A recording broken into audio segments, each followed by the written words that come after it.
2026 সালে পবিত্র শবে বরাতে মোনাজাত আপনি কখন করবেন, রাতের কোন অংশে মোনাজাত করলে বেশি লাভবান আপনি হতে পারবেন।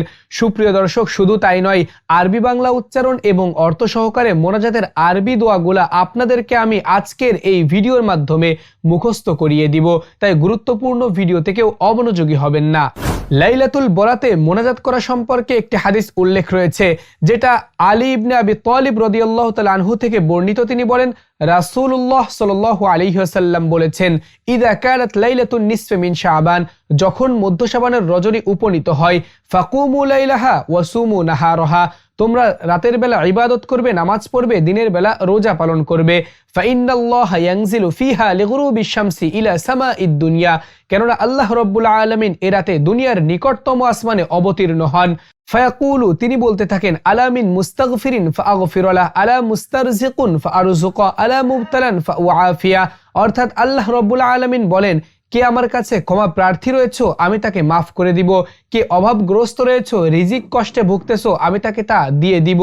কে বালা মুসিবতের ভেতর রয়েছো, আমি তা থেকে মুক্তি দান করব। অর্থাৎ আল্লাহ রাব্বুল আলামিন নিকটতম আসমানে অবতীর্ণ হয়ে বান্দাদেরকে বলতে থাকেন, দোয়া করতে বলেন। এটা কোন পর্যন্ত বলেন? হাত্তা ইয়াতলু আল ফাজর, ফজর উদিত হওয়ার আগ পর্যন্ত, অর্থাৎ ফজরের আগ পর্যন্ত আল্লাহ রাব্বুল আলামিন এভাবেই বলতে থাকেন। এখন আমি আপনি যদি ঘুমে থাকি, আল্লাহ রাব্বুল আলামিনের কাছে মোনাজাত না করি, কিছু না চাই, তাহলে আল্লাহ কেমনে দিবেন? সুপ্রিয় দর্শক, এই জন্য মোনাজাত করাটা গুরুত্বপূর্ণ একটি বিষয় এবং সুন্নাত তরিকায় সঠিক নিয়মে মোনাজাত করা শিখতে হবে। আজকের ভিডিওর মাধ্যমে প্রথম অংশে আমি দেখিয়ে দিব মোনাজাতের সুন্নাত পদ্ধতি কি, কোন নিয়মে আল্লাহ রাব্বুল আলামিনের কাছে চাইতে হয়, এরপরে বলে দিব কোন সময় আপনি চাইবেন, এরপরে আপনাদেরকে দোয়া শিখিয়ে দিব। মোনাজাত সম্পর্কিত যতগুলো হাদিস শরীফে উল্লেখ রয়েছে, তার অর্থ দেখলে এমনটা দাঁড়ায়, তা হলো মোনাজাত শুরু করার পূর্বে রাসূলুল্লাহ সাল্লাল্লাহু আলাইহি ওয়াসাল্লামের উপর দুরূদ পাঠ করতে হবে। অর্থাৎ আপনি পশ্চিম দিকে হয়ে বসে নবীজির উপর একবার দুরূদ পাঠ করবেন, যে দুরূদ মুখস্থ রয়েছে। চাইলে আপনি সাল্লাল্লাহু আলাইহি ওয়াসাল্লাম এই দুরূদটি পড়তে পারেন, অথবা দুরূদে ইব্রাহিম, যেটা আমরা নামাজের ভেতর পড়ে থাকি, ওটাও পড়তে পারেন।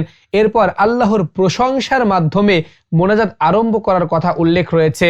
অর্থাৎ আপনি বলবেন, আলহামদুলিল্লাহি রাব্বিল আলামিন, এটা হচ্ছে সুন্নাত পদ্ধতি। আল্লাহর প্রশংসা বলে মোনাজাত করবেন।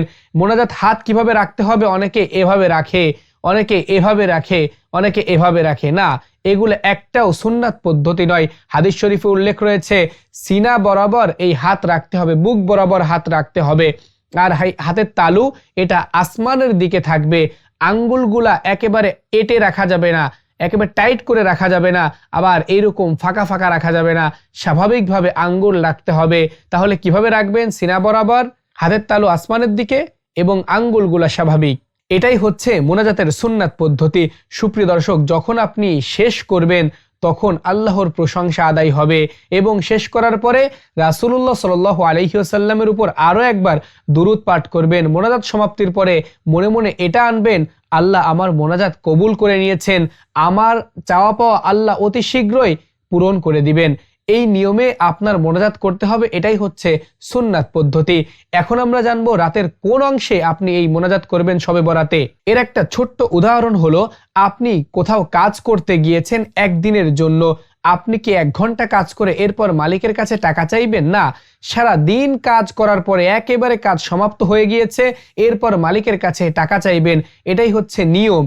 ঠিক তেমনি ভাবে এ রাতেও আমরা ওটাই করব। আমরা সারা রাত্র ইবাদত বন্দেগী করব, নামাজ পড়ব, তাসবিহ পড়ব, কোরআন তেলাওয়াত করব, জিকির করব, এগুলা করে শেষ রাতে একেবারে আমরা বিতির নামাজ আদায়ের পরে মোনাজাতে বসবো।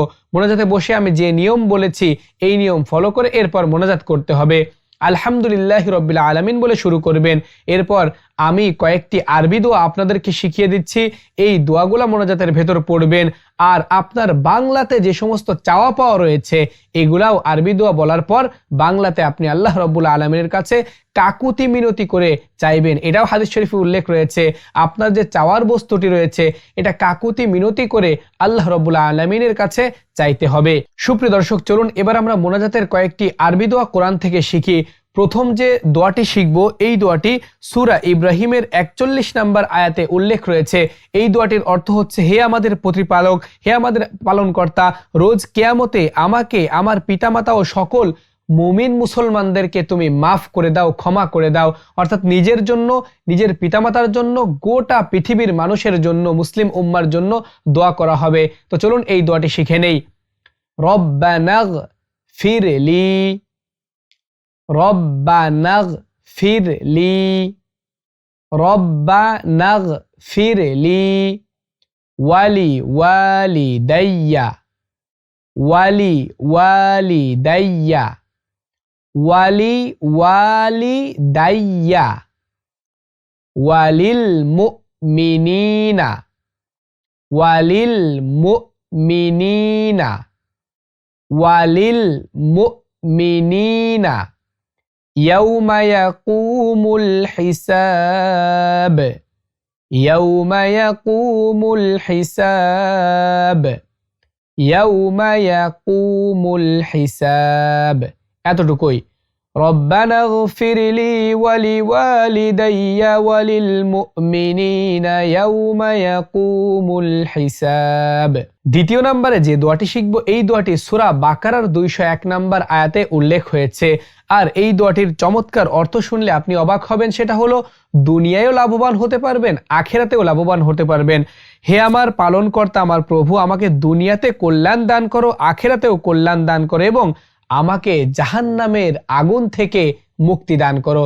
এই চমৎকার অর্থবহ দোয়াটি এখন আমরা শিখব। রব্বানা আতিনা, রব্বানা আতিনা ফিদ দুনিয়া হাসানাতাও, ফিদ দুনিয়া হাসানাতাও ওয়া ফিল আখিরাতি, ওয়া ফিল আখিরাতি হাসানাতাও ওয়া কিনা, হাসানাতাও ওয়া কিনা আযাবান নার, আযাবান নার। এতটুকুই দোয়া। আমি সম্পূর্ণ দোয়া বলছি।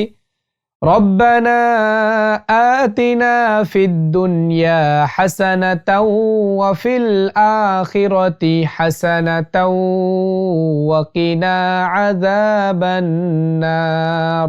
সুপ্রিয় দর্শক, এই দুইটি দোয়া তো পড়বেন, পাশাপাশি আপনার মনের যে ইচ্ছা রয়েছে এগুলা বাংলাতে আল্লাহ রাব্বুল আলামিনের কাছে পেশ করবেন। তো কথা বলতে বলতে ভিডিওর একেবারে শেষ পর্যায়ে চলে এসেছি। কেমন লেগেছে ভিডিও নিচে কমেন্ট বক্সে কমেন্ট করে জানাবেন। আমার জন্য দোয়া করবেন।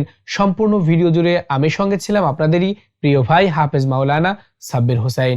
ওয়াসসালামু আলাইকুম ওয়া রাহমাতুল্লাহ।